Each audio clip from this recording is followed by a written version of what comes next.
Hello, you are listening to the Natural Healing Show for UK Health Radio. I'm your host, Catherine Carrigan, medical intuitive healer, Amazon #1 best-selling author. You can find out more about me and my work at catherinecarrigan.com and unlimitedenergynow.com. While you're there, definitely sign up for my newsletter so you can learn even more about how you can heal yourself naturally. Now, our guest today is Lisa McCourt.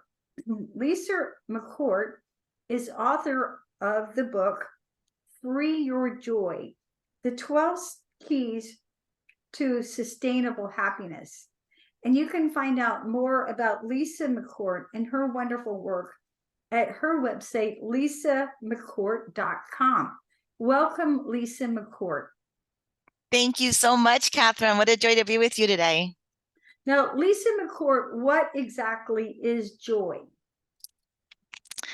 Well, in Joy School, we identify joy as a freedom feeling. It is our most true, natural state of being. And the only reason we aren't experiencing ourselves as that joy that we are is that we all have accumulated those obstructions to being able to recognize ourselves that way. So in Joy School, we just peel away the obstructions so that joy is the ability to witness yourself with total compassion, total lightness and ease, no matter what perfectly natural human emotion you're experiencing. Okay, beautiful explanation. Now, you mentioned Joy School, and I understand that you run a Joy School. What is Joy School? Joy School has had a lot of different configurations over the 20 years since I've been giving these joy trainings. It currently is all online ever since COVID. There are some live events that we do down here in South Florida, and I had one in San Diego a couple of weeks ago, a retreat. So there are occasional live events, but for the most part, the group that's enrolling now meets 4 times a month, and we make the time all different for different time zones. And it's really just a love incubator where people are held and supported in the unfolding of what's most true and real for them. It's that attunement that so many of us were missing in our earlier development that is really the cause of those obstructions to our joy. So we correct that, we heal the obstructions with the attunement of a super loving group where we all take the joy practices out into our lives and come back and report on how we're doing with that and compare stories and notes and just it's a continual evolving into more and more joy. Now, as a medical intuitive healer, when I'm working with clients who feel anxious or depressed, I work on both, what I call both ends of the spectrum. What do I mean by that? I help them figure out what they need to do to overcome anxiety and or depression. And also, I look at the top 5 things that will help them feel happy. Why is looking for what will make us feel joyful so critical? Sure, yeah. So there are a few threads I could pull there. The first that I'm so passionate about is that we've all been conditioned to believe that things out there are going to make us happy. Once we have the money or the partner or the job or the degree, then we can be happy. We have the equation backwards. Happiness is entirely an inside job. Once we learn the skills for joy, for connecting to that joy and bliss that we all are at our core, then we're sending out a different vibrational frequency that just kind of puts all those things out there effortlessly into place anyway. But it's the irony is that once we understand that connecting to joy is what really matters, those things become less important. Those things that we thought were going to make us so happy actually become less important. So yes, I love the idea, we all should be looking at what in my life is lighting me up and calling to my soul, and what are the things that are depleting my energy, as you suggest there. But I just wanted to point out that other piece of the puzzle too, is that it's really not about what's going on out there. Okay. Now, according to the US Centers for Disease Control, from 2015 to 2018, and I'm going to point out that was before the pandemic. And during the pandemic, the levels of anxiety, depression were, hovering around 30%. But before the pandemic, over 13% of Americans over the age of 18 took antidepressants. How can learning how to find joy help people get off pharmaceutical drugs? Yeah, the statistics are so sad. I feel like I've heard, even higher ones than what you're stating there. And, in part, it's just another reinforcement of this idea that we need something outside of ourselves to fix what's going on within us. I know that there are folks who benefit from pharmaceutical assistance, but like you, Catherine, I definitely feel there are better alternatives and ones that reinforce the truth that we have everything we need within us to live healthy, joyful lives, right? It's just a matter of putting some time and energy into identifying and releasing the obstructions. And in my world, that means meditation, breath work, self-inquiry, being held in that non-judgmental space I was just talking about, because those obstructions are the result of either having had some sort of intrusive trauma during our formative years. Very many of us experience that. But the other less obvious way that the obstructions form is from neglect, just simply never having had the attunement from our caregivers that's necessary in order to grow and live without forming those obstructions. You could have had all your physical needs more than provided for and still suffer the neglect of not adequate attunement, because it's a really rare parent today who can hold loving, non-judgmental space for a child to develop into whatever that child is naturally inclined to be, right? Without any attempts to shape or mold or change who the child is becoming. It would mean witnessing with just loving curiosity what's emerging from this child, celebrating it no matter what, whether the person is naturally introverted or extroverted or motivated or unmotivated, no matter how masculine or feminine the child is being, or how much like the parents or unlike the parents. That's what would be required to raise a child without any obstructions to their joy. And most parents miss the mark there. And that's why most of us have these obstructions. So yeah, I think that there are a lot of things that can be done other than antidepressants and pharmaceuticals for sure. So we're touching on pharmaceuticals. So again, during this period of 2015 to 2018, again, pre-pandemic, the US Centers for Disease Control says 17.7% of American adult women and 8.4% of American adult men took antidepressants. Lisa McCourt, why do you think there's so much focus on pharmaceutical treatment of depression rather than finding joy when joy cannot be found in a pill?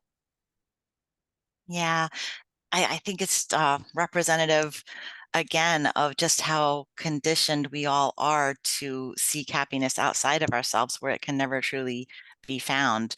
I've seen lots of empirical evidence lately for natural psychedelic microdosing protocols that work far better than pharmaceuticals. It's still looking to something outside of us, but it's probably a step in the right direction. I'm curious your thoughts on that, Catherine. Well, I actually do medical intuitive readings for a center in Costa Rica and have for about the past 8 years. And I do medical intuitive readings before people go actually down and use a plant medicine called iboga. And iboga is the strongest plant medicine in the world, and it is incredibly grounding and it detoxifies your brain. So, and one of the things that I really support about it is that it helps people get off every drug there is. So, and as we know, addiction is a side effect of being deeply unhappy. And for people looking, not just at the legal drugs, but the illegal drugs. I Now, wondered about that. So, within your natural healing protocol, those natural medicines are something that you would embrace as a solution. yes. So iboga is illegal in the US and the UK. It is legal in Costa Rica. I don't administer any iboga. I just do the medical intuitive readings for people before they get there so that the people at the healing center in Costa Rica know best how to help each individual. What a So beautiful gift. it's a very rewarding work. Now, your book, Free Your Joy, The 12 Keys to Sustainable Happiness, talks about 12 keys to sustainable happiness. So what are those 12 keys? that question has a really long answer. I could list them by name, but that's probably not going to make much sense out of context. So I'll just sum up the trajectory of the keys, which will probably be more beneficial. The first ones, the first keys that we all practice when someone comes into Joy School or starts the book are all about becoming the observer of our thoughts and feelings. We humans love our thoughts. We tend to identify with our thoughts and believe them as though they're some sort of accurate portrayal of reality, which they are not. So the first steps in the Joy School journey are always about getting better and better at becoming the observer of that crazy ticker tape that's running constantly through our heads. Researchers tell us we have between 70,000 and 80,000 thoughts per day. Research says that those are pretty much the same thoughts we had yesterday and last week and last month and so on. And the evidence says that the vast majority of those are negative thoughts. So once we get better and better at observing this tendency, watching it, we start to see the absurdity in it and how absolutely depleting of our joy our typical thought patterns are. So from there, once that skill gets pretty solid, it opens up a whole new world of self-inquiry where we get to learn with self-compassion and non-judgment what it is that's causing us to create these situations and are out there that seem to be the thieves of our joy. Once we can see how and why we're creating them, that's when we can change the blueprint to create differently. Huge game changer there. So some of the later keys focus on our relationships, some focus on manifestation, trusting our intuition, but always with that bigger understanding that we're just pushing pieces around a game board and none of these huge decisions and choices that we feel like are crushing us, they're not nearly as weighty and consequential as our thoughts make them out to be. We are the cause of our suffering 90% of the time. And when we understand that, that's when we start seeing how to release the suffering from our lives. Great. So the first step is becoming the observer. And what are the next steps? Well, becoming the observer encompasses the first. I kind of gave you a hop and a skip through the steps there. One of the ways, if your listeners wanted to practice becoming the observer, one of the really preliminary things that you can do is to set your watch or phone. Some of my Joy Schoolers go to that extent, or you can just try to remember, but just check in with yourself throughout the day.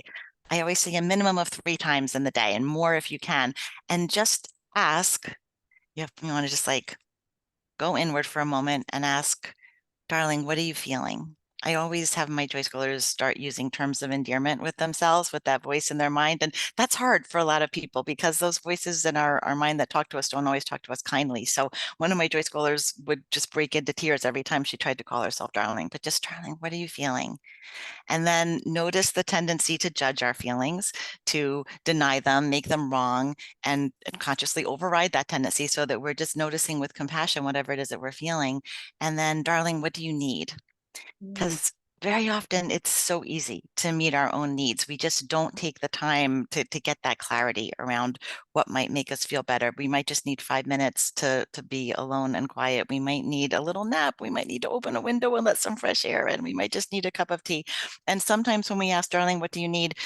A really big need is identified that's not easily met, but that's still okay because opening up the attention on that, just acknowledging that within us is what sets the energy in motion to start paving that energetic pathway that might lead us to this bigger need that we don't feel we can meet.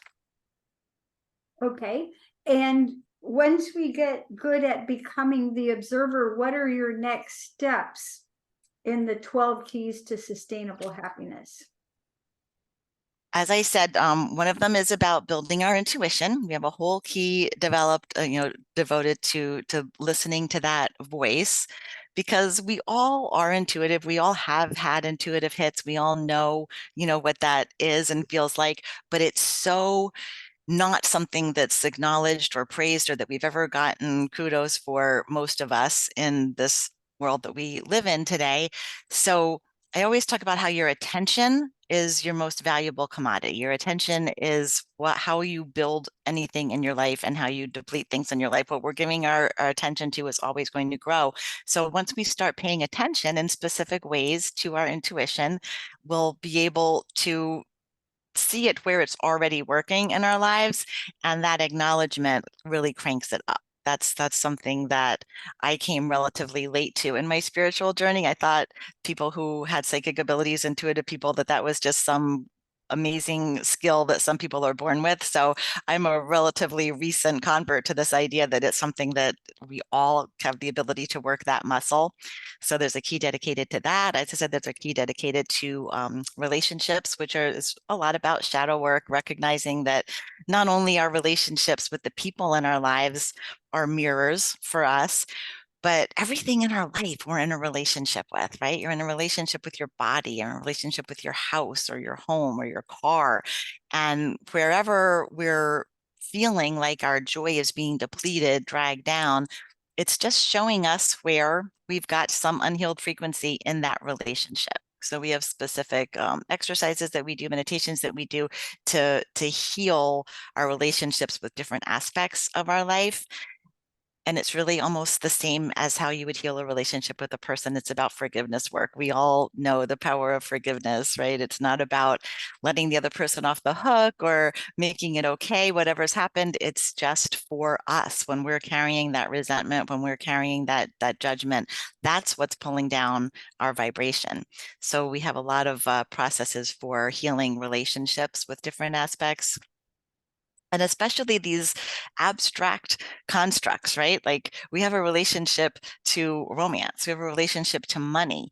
And within those relationships, it's not like your relationship with your brother where there's two people that have to, have their own stuff figured out. It's really all on us when we have a relationship with an abstract construct. So it's not as hard to change up as we might think, because it's just getting the energy right over here.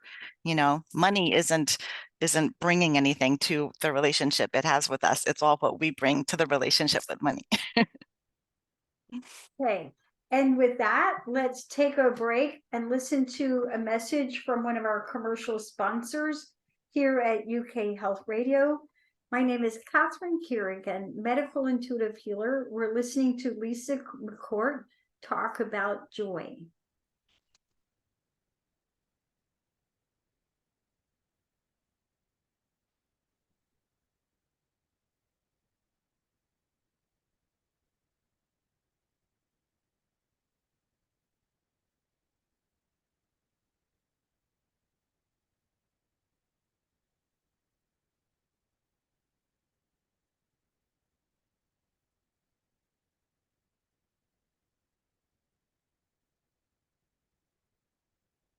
So Lisa McCourt, author of Free Your Joy, The 12 Keys to Sustainable Happiness.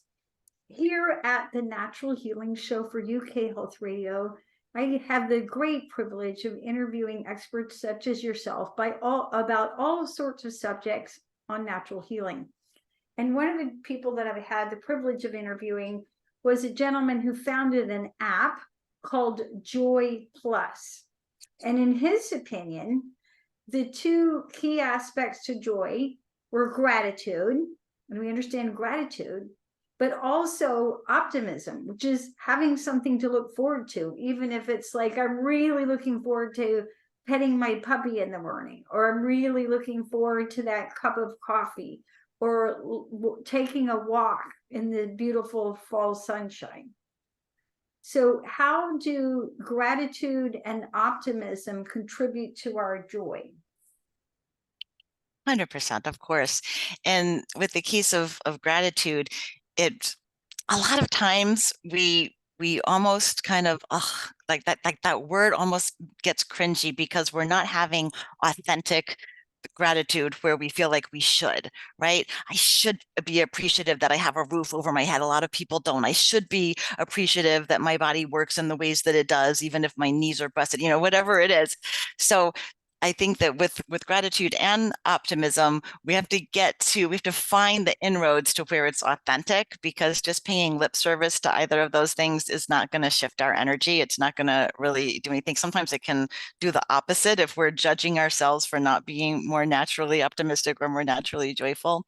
So it's about finding those inroads. One of the later keys that you were asking about has a practice week by week. All of the keys have a week by week practice. It's meant to be read over the course of a year, and you bring this one thing into your life every week. And one of them is a really beautiful way to find those inroads to what we're actually grateful for, and expand that.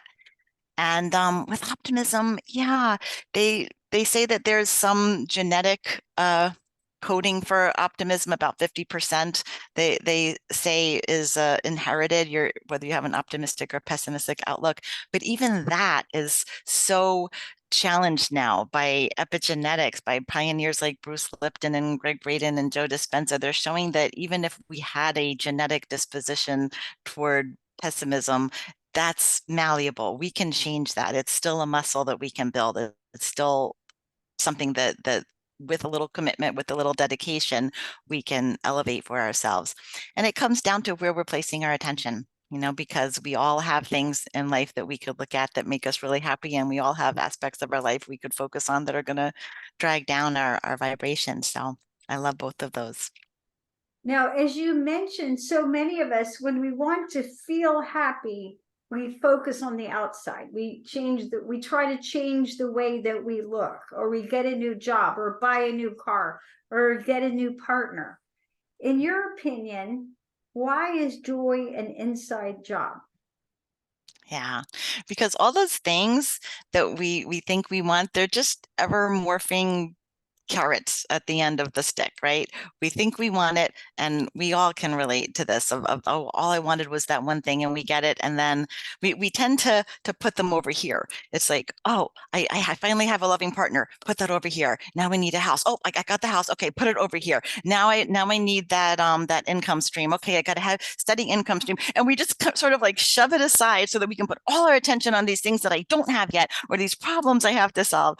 And it's just a grave energetic error that most of us make. And instead of looking at what we've accomplished and what we have, and soaking every bit of joy out of it that we can, understanding that it's going to be temporary, because we are here to evolve and grow, and we put so much weight in our desires. And in Joy School, we really try to just release that weight, because there's nothing wrong with having desires and bringing them to fruition. That's part of the fun of the human package. That's part of what we're here for. But all of that goes so much more smoothly when we can be less heavy about it, when we can recognize that, like, yeah, I might get this thing, I might not. And when we release the need on the things that we want, we're able to have them so much more quickly and easily and smoothly. Now, in my work as a medical intuitive healer, I talk about the 5 levels of healing. The physical body, we know what that is. The energy body includes your chakras, your breath, and the acupuncture system. The emotional body, and I love that you talked about you're not your feelings, you're not your thoughts. The mental body is your thoughts and beliefs. And I love that you talked about observing your thoughts. And then finally, there's your spiritual body, or your soul, the part of you beyond all space and time. Now, in yoga, and I've taught yoga now for 28 years, they refer to your spiritual body as your Ananda Maya Kosha. Ananda Maya Kosha translates as the body of bliss. And in yoga psychology and in yoga philosophy, when we focus on our spiritual body, then we can get into a bliss state. In your opinion, as the author of Free Your Joy, why is it so essential that we connect to our spirituality in order to feel joy? Yeah, just because that's where it is for the most part, right? And and we've been so in Joy School, we used Eckhart Tolle terminology that I learned from him over a dozen years ago that he doesn't use very much anymore. We talk about our horizontal selves and our vertical selves. The horizontal self being our egoic personality, our body, our name, our jobs, our roles and titles in this place. And our vertical selves, of course, being that connection to source, the spiritual self that you just referenced in yogic terminology. And we just our ancestors were tuned into this understanding, and some of us on the planet today are tuned into this understanding, but most of us just put all of our focus and attention on our horizontal selves, our accomplishments, our acquisitions, our positioning in society.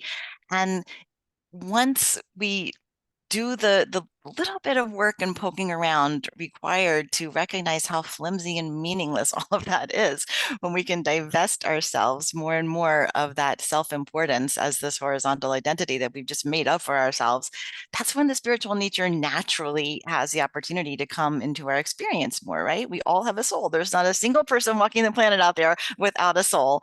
And for most of us, learning to experience our soul nature the way you described, that's just an automatic direct path to learning to live as the joy that we are. That's where our joy resides, where our bliss, where our compassion for self and others. It's where it just naturally exists within each of us.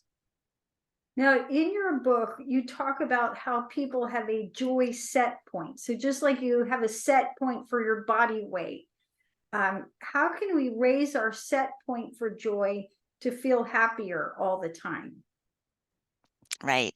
So again, it's not really about being happy all the time, because joy is the freedom to feel all of our natural emotions, right? Happiness is a perfectly lovely emotion to aspire toward. Most of us want plenty of happiness in our lives, but it wouldn't really even serve us to hang out there 24/7. We wouldn't even know we're happy without the contrast of the other emotions. So they're all good. They all have gifts.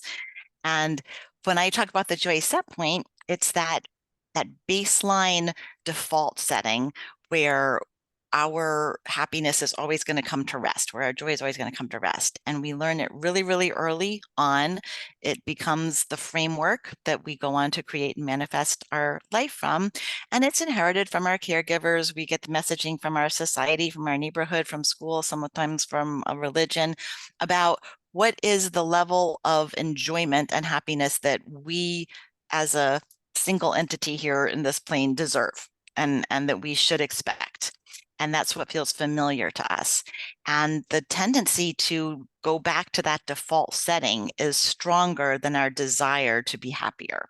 So we have to get really cognizant of that, right? Because we're all going to have that baseline, and we'll have days when it's bumped up and days when we dip down under it, but we're going to keep leveling off right there until we gain conscious understanding of the whole dynamic.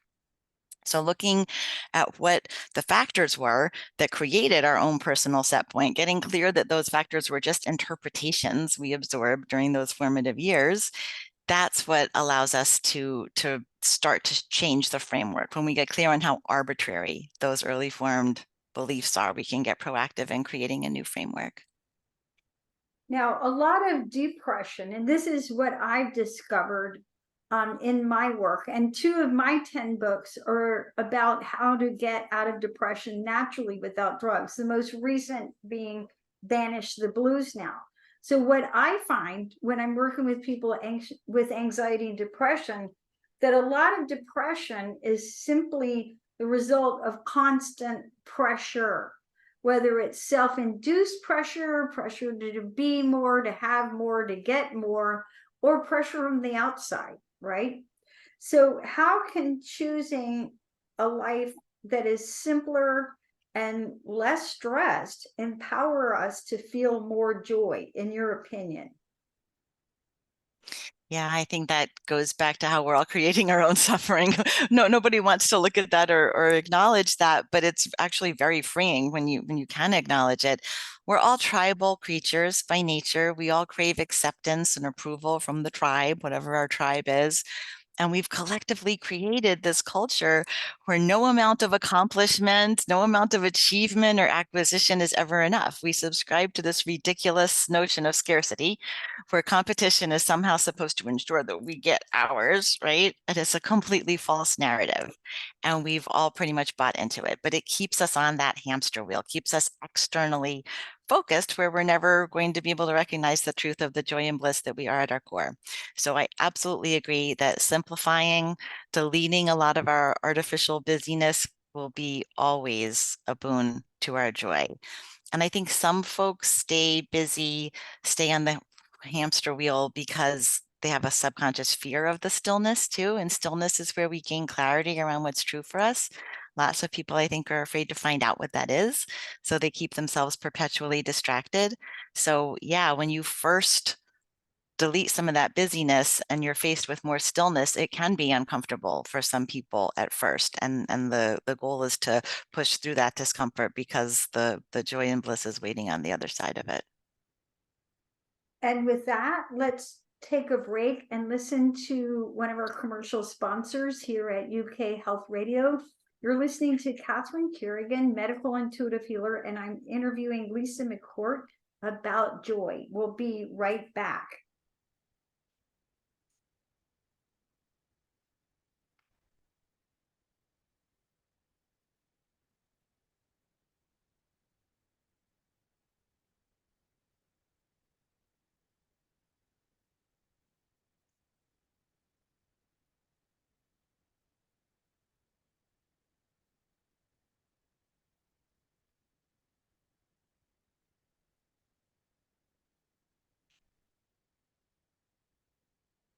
Lisa McCourt, you're describing joy as an inner experience that we can choose to experience anytime. And I'll just talk about myself because I consciously set my vibration for the day, every day, first thing in the morning. And how I do that, I start with, I have a prayer practice. I say the Lord's Prayer, and then I have a whole long list of people that I pray for. And then I call in all my angels and I listen to my angels. And then after I get up out of the bed, then I play with my little dog. I have a Cocker Spaniel, and I call it our morning hugs. And she's so joyful and she squeals with joy. And then I'm so happy. And so by doing those things, I literally start my day at as high a vibration as I possibly can every day, because I know that the vibration that I bring, it's like I'm going to show up and that's going to affect everyone around me. How important is it to set our vibration for the day consciously? That's a beautiful example of how joy is a choice. I mean, everybody listening to that might roll their eyes, might say, who's got time for that? But it was nothing was very difficult that you just described there. Nothing required special training. Nothing was, you had to like look it up in a book to figure out how to do it. We all can consciously make that choice, even when we don't feel like it. Sometimes we might wake up and not feel like it, just might feel like being in a poopy mood. But just realizing that, okay, that's a choice. I'm making that choice today. And if you choose that choice, then choose to really enjoy your poopy mood and just soak every bit of whatever you're getting out of it, and choose for it to be a beautiful poopy mood experience. But recognize that you can do exactly what you just described, Catherine, and it will raise your vibration. Everybody knows the feeling within themselves when their body is expansive and open, indicating a high vibratory state, and when our body is contracted. And you just made a really great case for how simple and easy it can be to point your vibration in the right direction from the get-go. Now, one of the things that we talk about here at the Natural Healing Show is that all illness is slowed down vibration. So in the gold standard is, if you think about when you have a cold, you sit on the couch, you can barely move. It takes an effort to get up and make soup, right? And all healing happens when you raise your vibration. Does joy have proven health benefits when we consciously set our vibration for joy? Absolutely. I mean, you just spoke to it. So many studies have shown that people who are happier in their day-to-day lives have healthier levels of body chemicals than those who experience fewer positive feelings. Happier people have healthier hearts, statistically, healthier cardiovascular systems. They're at a lower risk for diseases like diabetes and all those other diseases that involve hormone production. I mean, hormones are the chemicals of our emotions to a great extent. And so many studies have shown that depression is linked with the biggest health problems that we face today, right? These studies are measuring body chemical production, cortisol, dopamine, endorphins, and the results come back, the same every time. So recently I had the privilege of interviewing the author, Dr. Bernie Siegel. Dr. Mm, Bernie Siegel is a cancer doctor and author. And I interviewed him about natural healing for cancer. And it's like his solution in a word is just happiness. love, yeah. Figure out how to be happy. In your opinion, Lisa McCourt, what is the relationship between physical health and joy? Yeah, I think once we understand that our level of joy is truly a choice we can make, as you just described, and it takes some repetition. We're habitual creatures. Every one of us, habits aren't notorious for being super easy or quick to break. We have to put some dedication and commitment into changing up our habits. But once it really gets clear how our level of joy is truly a choice we can make, then we understand that our health is actually also a choice. And that's not something a lot of people, easily subscribe to. But even the widespread understanding that an alkaline body is a healthy body as opposed to an acidic internal environment, even with that, it's been shown that keeping our body alkaline is not nearly as dependent on our food intake as people once thought, right? What we eat and drink has a relatively negligible effect on alkalinity as compared with what we're thinking and feeling. When we're joyful, we're naturally more affectionate and loving with others, which statistically, again, has been shown to dramatically lower cortisol levels. Cortisone, of course, or cortisol rather, being the stress hormone that has that horribly negative effect on our immune system, our endocrine system, our brain health, especially the hippocampus. Anything that we can choose to do to elevate our joy, elevate our vibration will lower our cortisol levels, and that affects every area of our immunity and our physical vitality. I really totally agree with what you're saying, Lisa McCourt. I have a wonderful book on Chinese food energetics, and that book talks about how different foods affect different organs and different acupuncture meridians. But at the beginning of the book, it says the most important thing is your relationship to the food. So if Mm. I'm fearful, oh my God, this food isn't just right, it's got this and that, and so on, that's going to affect my relationship with food. Now, I'm not a big believer in just like praying over junk food and hoping that it's not going to be bad for you. I mean, there's some, happy medium in all of that, right? But I do agree with you that it's our attitude and our attitude about what we're eating that's even more important than the chemical consistency of the food itself. So you and I both agree that joy is an experience that happens to us when we are in connection and in awareness of our spiritual self. In your opinion, what specific steps can we take to align more fully with what you call our vertical self? Yeah, those steps are exactly what I gathered for the book. The 52 weeks of the year are all a different step that we can take. And we do it in Joy School on a sort of a compounding way. Like we start with one thing, and then once we understand that and get better at it, we do another and another. But if you wanted to, do one together, because you were speaking earlier about the energy centers, and I draw from a lot of teachers in Joy School and in the book. I reference a lot of my mentors and guides and teachers. And one practice that I love that's mentioned in Sue Morter's book, The Energy Codes, is just central channel breathing. And it's a little bit complicated the way she describes it, but before I'd even learned her name for it, I was doing it in Joy School, where you just imagine just this bright, bright, bright column of light within you that just coincides roughly with your spine. That's the channel where our chakras are stacked. And then you want to inhale, through your crown. So you're inhaling and you're imagining that you're pulling energy down into your crown from above you. And as you inhale, you feel this inner column of light getting even brighter and juicier and stronger. And you just allow your soft belly to expand with the breath you're taking in. And then as you exhale, you're imagining the breath shooting out down the bottom of the column, right down through your feet into the core of the earth. And your belly contracts, of course, as the air goes out. And then for your next breath, you reverse it, where the inhale, you're pulling the breath up from the core of the earth, up through the base of that light column, and your soft belly expands because the air is going in there and the column gets even brighter and shinier and richer.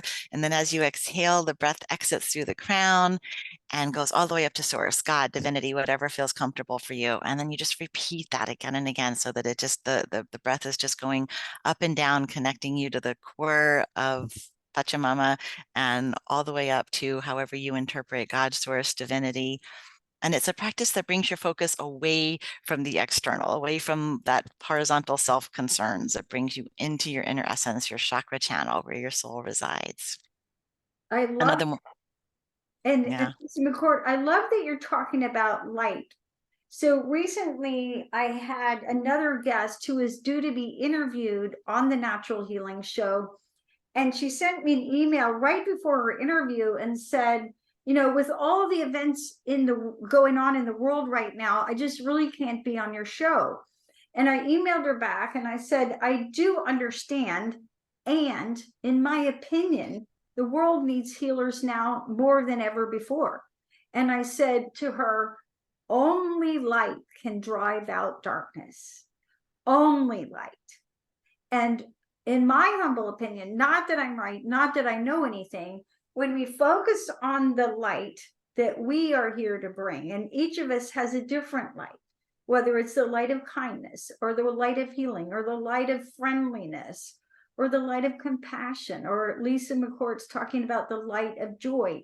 When we focus, and when I focus on the light that I'm here to bring, then I can share that light and I stay in that light. I stay out of the darkness and I can shine the light so that other people, like a lighthouse, can find their way when they're in my presence. So many of us, we have so much to do. We have bills to pay and kids to take care of and responsibilities, and we can be covered up with our own busyness. Why is it not selfish to focus on our own joy? Yeah, it's been coming up so much in my world lately as well.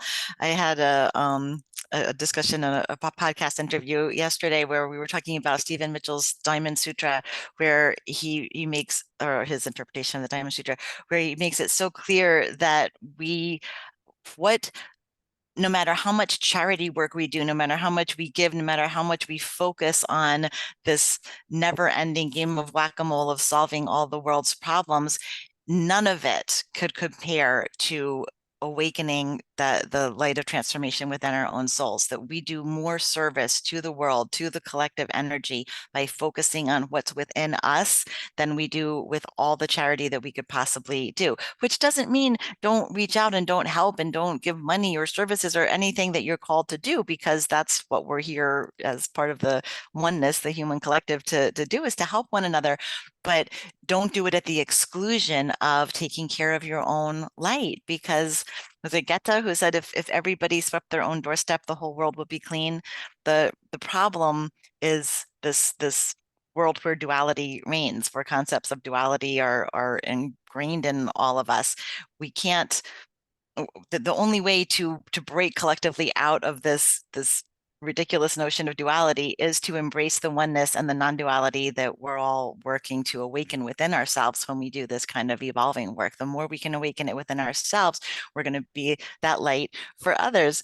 And I always say, even just like, look around your family and your friends, like your partner doesn't need the burden of making you happy. Your friends don't need, to be weighed down by contributing to your happiness. When you take care of your own joy, you become that for others.